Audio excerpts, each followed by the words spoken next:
बिल्किस बानो को इंसाफ जरूर मिलेगा। अब सुप्रीम कोर्ट बिल्किस के साथ हुई नाइंसाफी पर विचार करेगा। 15 अगस्त को जिस तरह से बिल्किस बानो के 11 गुनहगारों को रिहा करके स्वागत किया गया, उसकी आलोचना अब खुलकर हो रही है। बलात्कारियों के स्वागत की शर्मनाक तस्वीरें पूरे देश ने देखी थी, जिसके बाद गुजरात सरकार और बीजेपी सवालों के घेरे में है। विपक्षी नेता लगातार कह रहे हैं कि बीजेपी बलात्कारियों के साथ है। अब बिल्किस मामले की सुनवाई सुप्रीम कोर्ट करेगा। देखते हैं ये रिपोर्ट।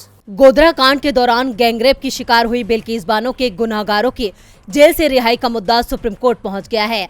अदालत ने इस मामले पर सुनवाई करने की बात कही है।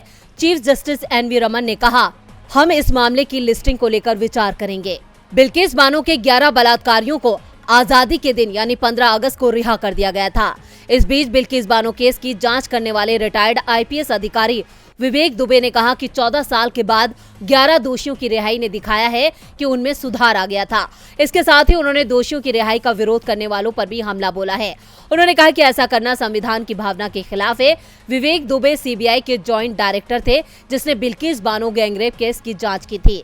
इस केस की जांच का आदेश सुप्रीम कोर्ट ने दिया था। उनकी टीम ने ही इस मामले की जांच की थी और उसके आधार पर ही 12 लोगों को उम्र कैद की सजा सुनाई गई थी। इनमें से एक आरोपी ने आत्महत्या कर ली थी। इन लोगों में 2 पुलिस वाले और 2 डॉक्टर शामिल थे। गुजरात राइट्स के दौरान दाहोद जिले में बिल्किस बानो के परिवार के 7 लोगों की हत्या कर दी गई थी। इन लोगों में सबसे छोटी बिल्किस बानो की 3 साल की बेटी थी, जिसे पटक पटक के मार डाला गया था और 5 महीने की गर्भवती बिल्किस बानो से गैंगरेप की घटना को अंजाम दिया गया था। बिल्किस बानो को उनके बलात्कारी ये सोचकर छोड़कर भाग गए थे कि उनकी मौत हो चुकी है, लेकिन वो जिंदा थीं और होश में आने के बाद उन्होंने एक आदिवासी महिला से कपड़े मांगे थे। आपको बता दें कि बिल्किस बानो के बलात्कारियों की रिहाई को लेकर गुजरात समेत देश के कई राज्यों में लोगों ने प्रदर्शन किया है। वहीं इस मामले में पीएम मोदी की खामोशी उनकी कथनी और करनी पर सवाल खड़े करती है।